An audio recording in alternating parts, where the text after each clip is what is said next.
Hey, Alec Miller here, founder of Rails and Rogues, and today we're covering all things LiquiGen, particles, Whitewater, and that entire workflow to Blender. I'm going to have some tips and tricks thrown throughout this video that you're going to want to keep an eye out for, as well as teaching you guys how to use particles from LiquiGen instead of a mesh from LiquiGen and why you might want to do it that way.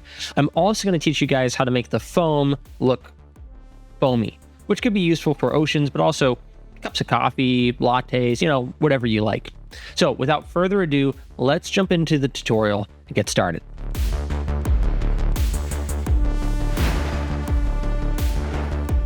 If you have been following along, you can use my quick start guide to get you quickly started. So this already has everything set up and explained in a pretty intuitive way, I think, for you. One of the things that they've added, though, that I'm going to change right away is our ground. So instead of checkerboard, we now have units. And I just think it looks nicer, and it's easier to tell how big your sim is, and it's just a nice quality of life improvement. The other thing is, I don't know why, but this import's pretty dark, so we're gonna brighten it up, and then I'm gonna move our camera here in place. All right. So there's a few things I want to change. First off, I don't really want those colliders. These guys are play objects, and we're just gonna turn all those off. Okay. And then we're going to kind of reset our sim here. So we're going to set the height, just hit reset on both of these. And then as far as the collider and emitter, I want these both to be a box, and I want them to be the same size, more or less. So we're just going to choose one of these. And then what we're going to do is just make this like, maybe like 20 by 20 by 5. But we don't want our emitter to be that tall. So we're gonna drop our emitter down to 1, and then I'm gonna hit restart. And now we have this square here. We have turbulence kind of sending this stuff all over the place. I don't really want that. I want just like a nice wave. And so what instead we're gonna do is come up to our waves. We're gonna drop that way down, amplitude way down to 0.5, and the animation speed down to 0.5, and our scale down a bit. Let's go a little bit farther. Okay, it's still pretty wavy, so let's drop this down to 0.2. There we go. Okay, so that's decent, but it's kind of making waves everywhere. And what I want it to do is just make one big wave that we can kind of follow. So in order to do that, all we're going to do is go to our bias, and we're going to add some keyframes. So we're going to bias it Y positive, let's say 2. Alrighty. And there we go. Now we got our keyframes down here. So now it's going to shoot it that way. And I'm just going to drop that down to 0 after a few frames. And so now we get this nice curling wave. And that's sort of the fastest way to do it without needing to add in a ton of shapes. I'm going to give you a quick pro tip. And that is, if you don't want something crashing up against the side here, you can do something kind of fun, which is you can grab a force, and you can do a drag, and then you mask it with a shape. And I'm gonna hit show shape on that force drag.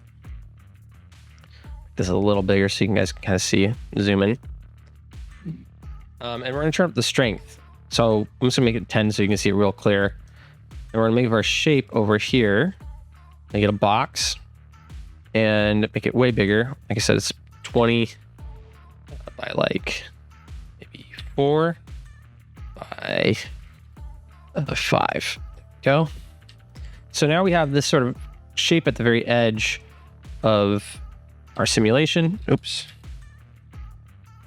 And maybe make it a little bigger. We're gonna make it 24 just so it overshoots it. And what this is gonna do, if I turn off the visibility on it, is really kill anything on this side. And so now as this comes and crashes in, it's gonna hit our box and stop. But the problem with that is it stops real suddenly, and that's no good. So what we need to do is turn up the fall off. And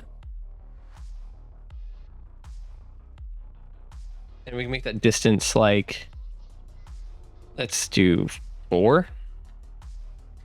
All right, and then you can do 100% essentially here on the mask fall off. And so what that's going to do, as you can see, is now it's slowing down as it gets to this edge. And that's too much because I have it at 10, but if I drop this down to like 5, let's say, and now it won't have that huge crash as it hits. So that's just a pro tip.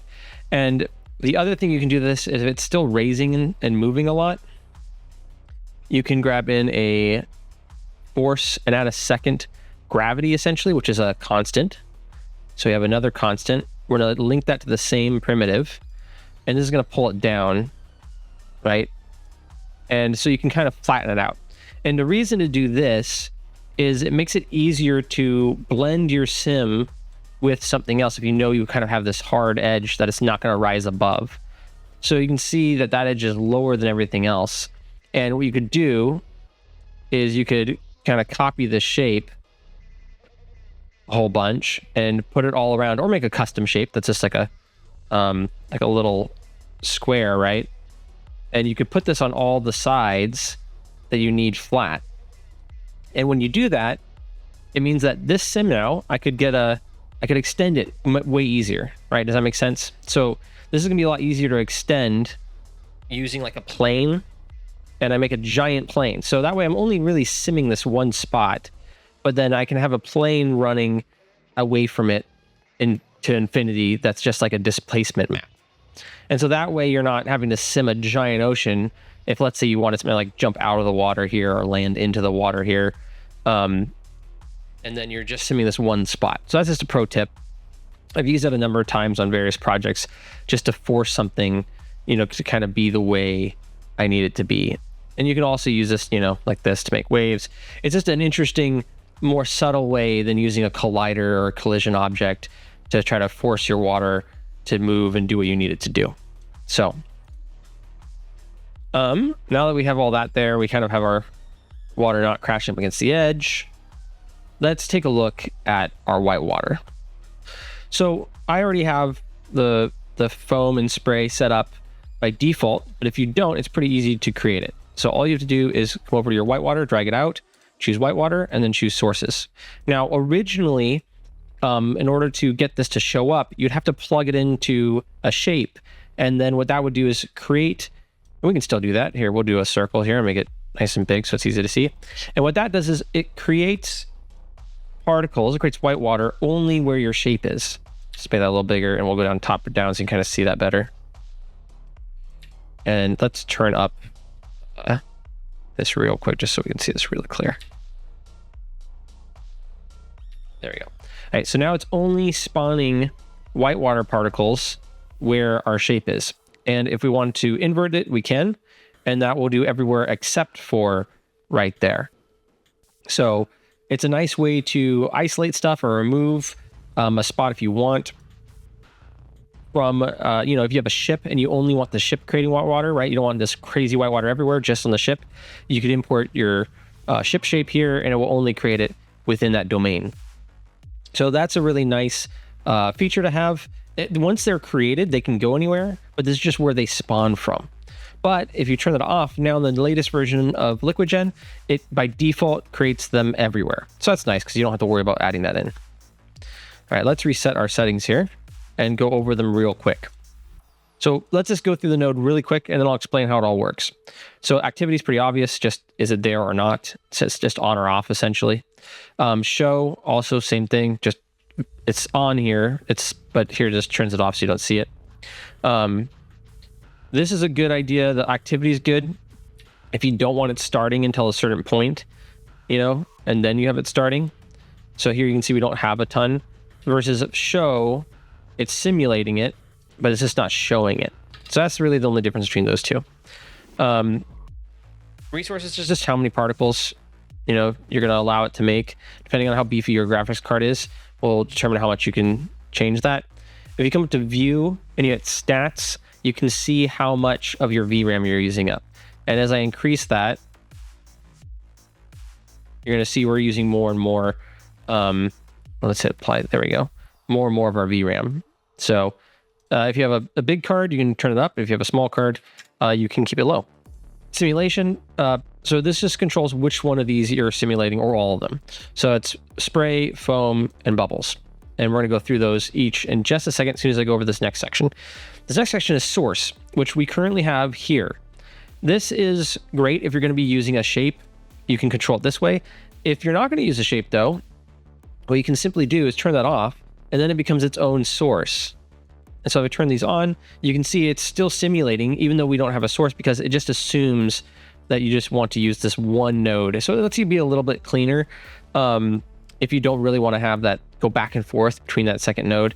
But you need that second node if you're going to be masking it off. So, you can have multiple sources with multiple masks, and that kind of really helps for that. But for here, we're just going to have one source, and it's going to be itself. And this keeps everything in one spot. So all of these source settings affect all of these simulation settings. So just know that like if you change one, it's going to affect each of these. But that's to help it all be accurate, because bubbles should create foam, trapped air should create bubbles, and so on and so forth. So let me quickly turn off our liquid mesh. Hopefully we can still see this pretty good. And then let's take a look at all the different things we're simulating. Range is going to be how you control how much is spawned based off of a setting. So like trapped air, I'm saying if there's hardly any trapped air at all, go ahead, spawn a bunch of particles. And here I'm turning it up, you can see, and there has to be a ton of trapped air for there to be any particles. Air gets trapped when, there's a gap in the water and then that gap gets covered. So here I'm not really getting anything because there's not a lot of trapped air, but the farther down I go, the more this is going to create bubbles all the time. So I can just create a constant stream of bubbles if I want. And that's good if you're doing like a bubble bath or something that needs bubbles all the time. But for us, we don't really need that many. We don't want that much. Just keep it kind of low. Max depth is pretty clear here. If I go back down, so it's going all the time. So now we're get constant bubbles. I'm saying it can only go down so far, right? So here you can see we're just getting bubbles on more or less the higher parts, and the farther down I go, the deeper the bubbles are spawned. So again, as always, you can go beyond your limits here by just putting it in. So if you rub against a wall, just increase that number manually. And you can see now it's extended. All right, so next is our crest. And so to see this, what I'm going to do is get rid of our trapped air for a little bit. And I've turned off our bubbles so they won't be distracting. And now what we can do is turn up our wave crest emission rate. And hopefully this will make this more obvious. Okay, there we go. All right, so you can see it's not spawning any foam until the waves crash. And I can turn that up really high. And now they really have to be going for it to make any foam. And if I turn that down low, pretty much anywhere is going to spawn some foam. And if I make the whole range, it's going to be just constant, no matter where the water is.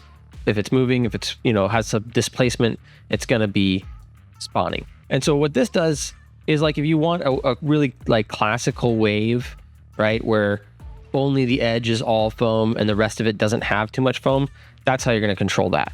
Let's reset these to default. Initial lifetime is pretty obvious. It's just how long they last, and then you have your spread and for both of these, and that's how far away they're going to move after spawning. So if I turn these down, you'll notice they stick pretty much right to, let me turn on our liquid mesh again.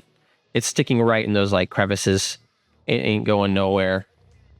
It's staying where it needs to stay. Let's also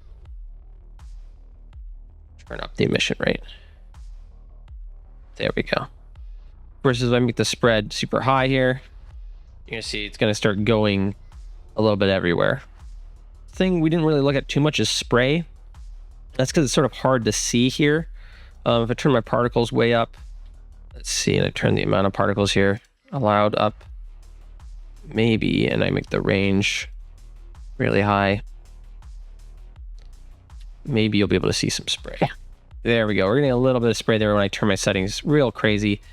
But spray is going to be a lot farther away from the source than the other ones. They're going to be a lot more chaotic and go everywhere.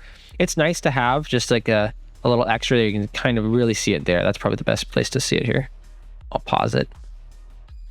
There we go. So that's the spray. You can see it's really fine particles that are spraying up. They die quick. And it just adds a little extra level of detail. So spray is great if you really want to sell that this stuff is like moving quick, but it's sort of hard to see and sort of hard to create regularly. And that's because you really don't want to overdo it with the spray. The foam is going to do plenty. And this is just adding a few extra particles shooting off randomly here and there like they would in real water. But really the foam is going to be for your cresting and that kind of nice white edge. And then your bubbles are going to be for the underneath and floating around. So there you have it. That's essentially all the whitewater. So finally, let's take a look at dynamics for our whitewater. So you're going to want to leave most of these at default, but if you really need to change them for specific reasons, you can. This makes the foam stay on the surface. So I turn that off. You can see I've dropped it down to negative, and now it's spawning the foam within instead of on top of the simulation. So that's a very particular need you might have if you want to do something very specific. Maybe if you're making like bioluminescent, algae that goes off when something under the water is hitting it, that would be what you'd want to use this for. Main liquids drains is pretty obvious. It means that if this is draining something, if I have something draining the water out of the center, then it's also going to drain the foam. So if I turn that off, now the foam stays, but the water drains. I don't know why you would need that, but I'm sure there's somebody who could find a reason. Next is spray, apply main liquids force, exactly what it sounds like. If you turn that off, there's various forces we have up here, right? And you can see that now all those wonderful forces that would normally be stopping everything from hitting the edge aren't applying anymore, and it's just flying off and splattering against that wall. So again, I'd keep that on. Gravity is a force. All these are forces. You generally want it all affecting the same things, but again, maybe you have a specific reason. Buoyancy's kind of cool. If I turn off my non-spray here and I hit play, you can see we're getting a little bit of spray. And if I turn up the buoyancy a lot, what will happen is it will go flying everywhere. So now we can kind of see it here. So as it crests now, it's going to be sending it way higher. So it makes it a lot more chaotic and sends it flying. Let's see, that's a good angle to see that. So I turn it up. There it is. It's just shooting up into the sky. So, it's good if you want to add some chaos or directionality to your spray. And if you had to go in a special direction, right? Let's say negative Y for us, so it goes that way. So now it's going to go shooting off in that direction as it spawns. If I turn that way up, you'll see it flying that way. So that might be good if you have like a waterfall or something, right? And you want to make it clear that the spray is all going in one direction. Alrighty. So let me cover all the decays at once. Decay is pretty simple. It's the rate at which it dies. So right now I have it at 100, so it's dying super fast, and I have it on the foam. But if I drop this down, eventually you're going to see that the foam comes on and then dies kind of quick. Versus if I lower this, now it's staying around a little longer before it disappears. And if I drop it way, way, way down, it's going to last for pretty much ever. Again, just tweak this as you need it, but the defaults are pretty good. By 1 just means it's just going to slowly go away 1 unit at a time. And then drag. So here you go. That's a good example. You can see that as we create the foam, does it move or does it just stay in spot? So I have it at 0, which is the default. It moves with the mesh completely. And if I crank this way up, you'll see it's going to start to get left behind, and then eventually it will just freeze in place. Bubble buoyancy is the same thing as our spray buoyancy. It's just how fast and how high it's moving. By default, this is gravity. This is the inverse of gravity here, but you can turn that down and then have your bubbles fall to the bottom of the ocean. This could be useful, again, if you need something to sink as it goes. But generally, bubbles rise. But you can think of creative solutions for this, right? Bubbles don't have to be bubbles. They're just particles. All these are going to be spawned as particles, and then you can put whatever you want on them. So keep that in mind. Bubble drag, we already covered drag. And then foam rate is how much foam is created by the bubbles themselves. Okay, so you can kind of see here that our bubbles, as they get created, create foam on top. And this is the rate they do that. So if I turn this way up, you'll see where our bubbles are, way more foam is created. So here's a bunch of bubbles, a bunch of foam on the top. And if I turn that down, a bunch of bubbles here, but not a bunch of foam, right? So that's pretty simple. Where the bubbles pop, foam is made. Finally, we have our appearance. This won't matter unless you're exporting from LiquiGen. But if you just want to kind of get a better idea of what your render is going to look like, this is a good way to do it. So it's pretty straightforward. Again, the radius, how big the spray is, spray transparency, how clear it is, default. Lower that, it's kind of nice. Kind of can see it a little easier.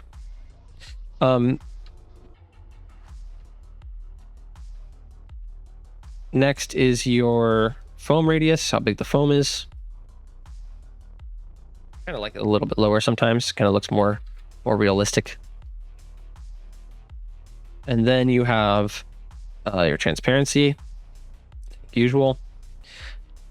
And then you have your bubbles transparency / radius, how big your bubbles are. So all that is pretty self-explanatory. So now that you know how to control your spray and foam and everything, let's look at getting it into Blender. All you're going to do is come over here to your simulation tab. Again, in my quick start, it's already there. If it's not there for you, just drag out from particles, select it, and then choose your directory where you want to save it, the name, pretty self-explanatory, the frame rate, and then all the things you actually want to export.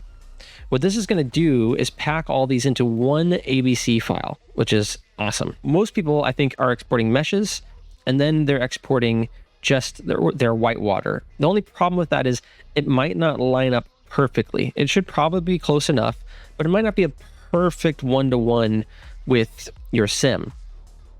So in order to do that, what you're going to do is export the main liquid as well.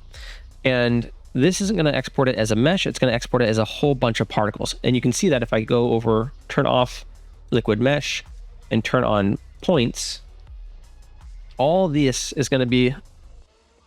points are going to be exported into your Alembic file, which is sort of crazy. You're going to probably be dealing with a lot of points.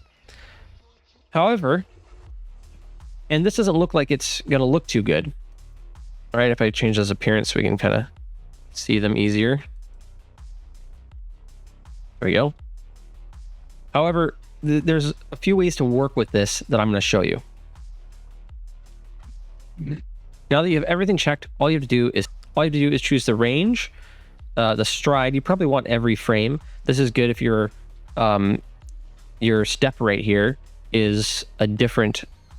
If your step rate is different than if it's like 120, let's say, and you're going at 30 frames per second, that's where you might want to change your frame stride. And numbering offset's just what number it's going to start on. So that's pretty much it. All you have to do is hit export. There are upsides and downsides of exporting as particles. I'm going to get into the upsides in the next part, but the one downside is you're not going to get your velocity. So if you want to add motion blur to the water, that's probably not going to happen. But you can add motion blur to all of your particles, so that shouldn't be an issue. So you've cached or simmed or whatever you want to call it, your whitewater from LiquiGen. You can set the frame range, that's fine, but just uncheck is sequence if that's checked, because now it's going to be one file. That's really it. So hit import. And once you import it, it's going to look something like this, just like a ton of particles. In order to get these to work, we're going to do two workflows. So the first off is what you're going to use for your foam, your spray, and your bubbles. So let's turn off everything besides our spray, which are really hard to see. There's just a few particles of spray every so often, which is how it's supposed to be. So to get your spray, foam, and bubbles visible, you're just going to hit new on your geometry nodes, and then we're going to do set point radius. Drop that in there. Boom, there you see them. And then you can just do a set material and drop that in there. And then choose the material you want. So you might have like a good bubbly material you want to use. Next, let's take a look at our bubbles. You can do the same thing, right? Set point radius, set material. And I'm doing a set shade smooth so they're round. And then we just have a nice bubble material on there. I'm not a Blender user. I'm going to go through this again. I'm just figuring out how this works for the first time. So if you guys have a better way of doing this, let me know. But this is the way my C4D brain made sense of it. Same for foam, right? Same thing. Just make it a nice white material. A pro tip is if you make this material emissive, you're going to get some nice looks. And it should also be affected by motion blur. So if I hit F12 here, we might be able to see, yeah, nice little motion blurry render. So you can see those moving sort of the way we want. But you look, the water, the ocean is just a bunch of particles. And that doesn't really look great. We don't want the ocean being a ton of particles. So how are we going to fix this? We're going to fix this by going to our liquid, and you're going to build the same insane tree I built. I'll have this for download so you guys can kind of just copy it. But more or less, it's a way to get all the points to be turned into a mesh. And so how you're going to do that is by turning on points to volume. And that's going to create this volume cloud down here. Ignore the weird setup I have. This is just what made sense to me, again, working with volume above and doing stuff below. So now you have this volume. And from there, you can turn that volume into a mesh. That's the real secret sauce of getting this to look like a liquid-ish thing. I have them connected via an integer because I have them both set on a mount. This is the easiest way, I think, to do this, because you want these to pretty much be the same, I find. And it's easier than going back and forth and changing and trying to figure out what's doing what. Just changing this down to 100, you can see drops it way down. We have way fewer voxels. And, you know, like something like 500 in the middle ground isn't too bad. The density, you're going to want pretty low. And the radius you're going to want pretty low, but it's going to depend on the size of your sim. So this is why, and same thing even with the voxel count, but the voxel count will always be resolution regardless of the size of your sim. But more or less, if I change this a little bit higher to like 5.8 maybe, you can see it's getting thicker the higher up I go. If I make this like 2, you can see we're getting really thick. And if I make it something like 0.1, oops, I said 0.1, not 0.2. Right now we're starting to get more gaps. I can make it like 0.05. And there we go. It's getting really kind of noisy there with a lot of little blips and stuff. So density, it might be easier to see if I turn off our volume to mesh. And if I turn this up higher, you can see we're getting more and more, it's a thicker cloud per se. We're not really expanding the edge, we're just making it more dense on the inside, which might help with gaps or holes or something like that. Now, you gotta be careful with your voxel. You gotta be careful with your radius, because as the smaller you get on this, eventually you're gonna get a point that's too small, and then you're just gonna get a bunch of globs, right? A bunch of individual points, which you don't really want. And so by playing with sort of these two, the density and the radius, you're going to start to be able to get the look you want. I find having them kind of somewhat similar is pretty much ideal as well. So like 0.1 on density, 0.1 on the radius, and you start to sort of get a decent build out. So it's just going to, again, depend on your sim, but for this is sort of what gets us looking the way we want. And you can always kind of tell how close you are by looking at your particles and seeing if they're kind of sitting on top and resting where they should be, right? In the grooves and in the crevices, or are they underneath the water or sitting way above the water, right? So depending on how high or how low you got that, that's going to help out with that. You already kind of talked about this. The one thing to know is threshold and adaptability. So adaptability is going to be, if we turn on our polygon view here, You can see where all of our polygons are. You can see they're pretty much evenly spaced, right? There's an even amount of polygons everywhere. If I turn this up, the higher I turn this up, you're going to see there's more sparse polygons in some areas and then thicker, way more polygons in others. And that's just going to be saying like, look, this area is pretty still, just flatten it out. The problem with this, you might be able to see this here. Let's zoom in. That we start creating these weird uneven amounts in pockets on all this. And even if I turn on, spoiler alert, set shade smooth, you can see we get these little like bouncy things when really this should be a lot more diverse. So if you're getting like islands that you don't want, you might want to turn that up a little bit. Or it might help you lower your poly count too. You know, if you change it like 0.3 or something like that, that kind of gets smoothed out. But then you have other issues that you're going to have to work out. So for now, I'm leaving it off, but it might help. And then threshold, you want pretty low. You can see the higher up I change the threshold, the more it starts to notice problems. So, you know, if you have a threshold of 1, it's sort of like it has to be above this amount in order to show up. And so the lower you turn this, the easier it is for it to create a mesh, is how I kind of understand it. So having it at like 0.05, there you get that, right? And if you put it at 0.01, then we're getting a real nice mesh. And we can even go lower than that, but there's a point of diminishing returns, 0.005, let's say, where it starts to kind of like, okay, is that really that big of a difference between that and 0.1? No, not that big of a difference, right? But if you're getting little holes or something like that, and you're trying to figure out what's going on, you might want to look at your threshold. You might want to drop it down, and it's going to start filling in a little bit better. Next, so we have merge by distance. And what this is going to do is really help out with a lot of the geo smoothing.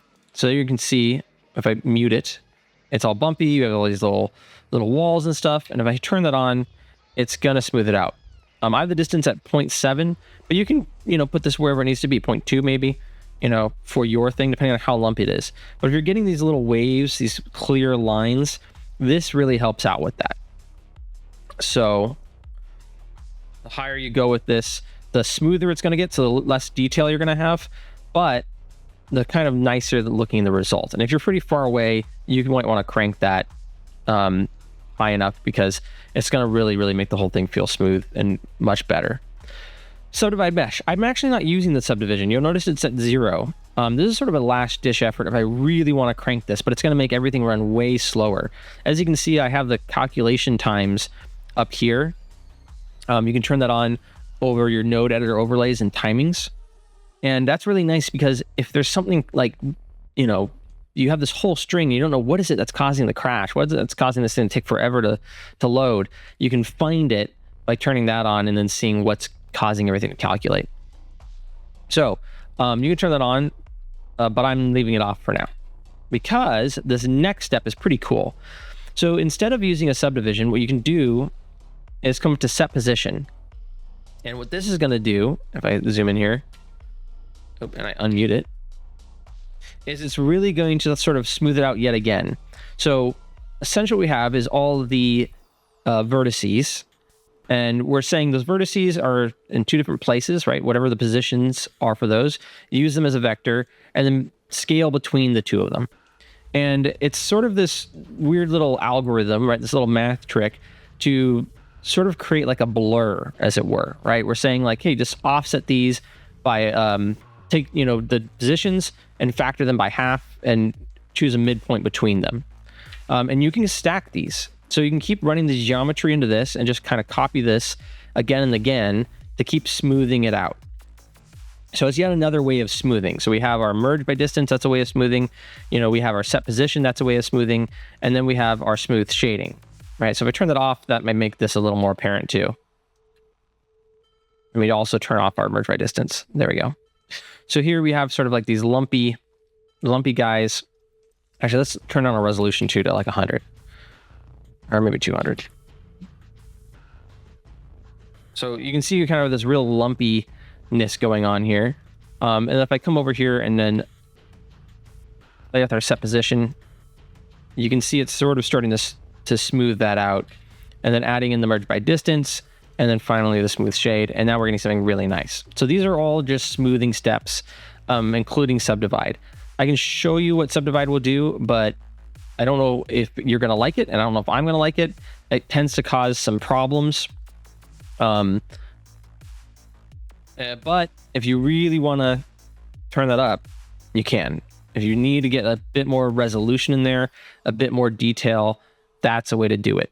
But you can probably see here, we're getting pretty crazy with the polygon count. So not great if you need to keep polygons low.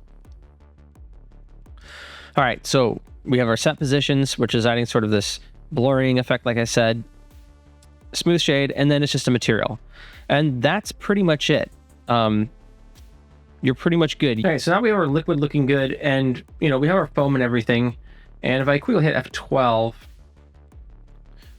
hopefully it won't destroy my computer here, but see, we have this pretty nice render now, right? With the liquid looking like liquid. And the foam, though, while it's kind of fun having these real small particles, and you can make the particles bigger, and with motion blur, no one can really tell. If we wanted to look like actual foam, there is a workflow for that I'm going to show you right now. So instead of just doing the point material, a quick and dirty way, what we're going to do is delete those, go to our liquid, and then copy this whole setup from our liquid. And then we're going to go back to our foam, and we're going to paste it in. We're going to connect our output, and let's find our input here. And then what you'll notice is we're getting this crazy foam all over everything, which is cool, but there's a few problems with it. So one is we might want to turn, it's spawning over like everything. So you might want to turn our radius down, so it's just getting on the main areas. And then we want to turn our density up a bit. And so what this is going to do is sort of get us a nice middle ground with the foam, where it's sort of showing up in some areas but not others. You can tweak this like I talked about before. All the same things apply for getting this to look the way you want. You can increase the distance merged, or whatever you need in order for this to look the way you want. Do everything that your liquid used to be connected to.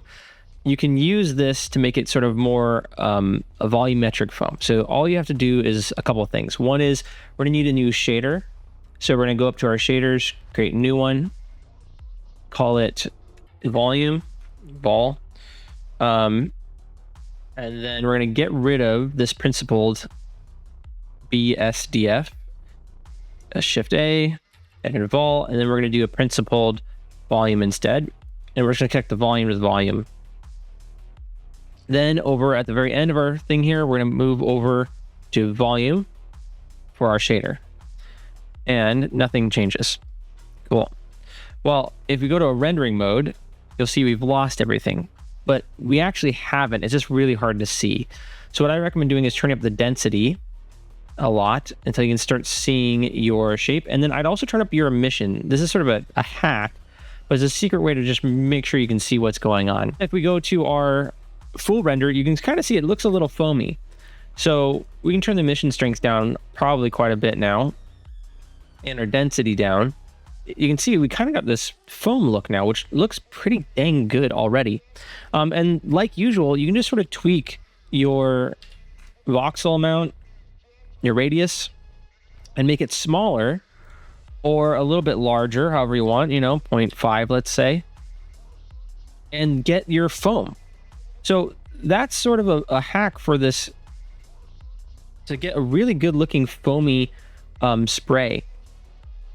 Now, I'm sure there's ways other people might have of making it look better or worse, more realistic, less realistic, however you want. But that's what I know as a non-Blender user coming to Blender and trying to make this all work. You might want to increase this to something a little higher, maybe, to see if that helps you smooth it out a little bit more. It might make it look worse. Who knows? 0.0, maybe make it 0.01, maybe make it not so big. See if that helps. It has to run through this whole chain every time. No, let's keep it at 0.7. That seemed to be the magic number. So, you know, play around. That's going to be the rule. But this general chain is how you're going to do this. You can just go straight from volume out. I don't recommend it though. You're not going to get all the control you have here. Just make the mesh, render the mesh as a volume. I think that's completely reasonable thing to do.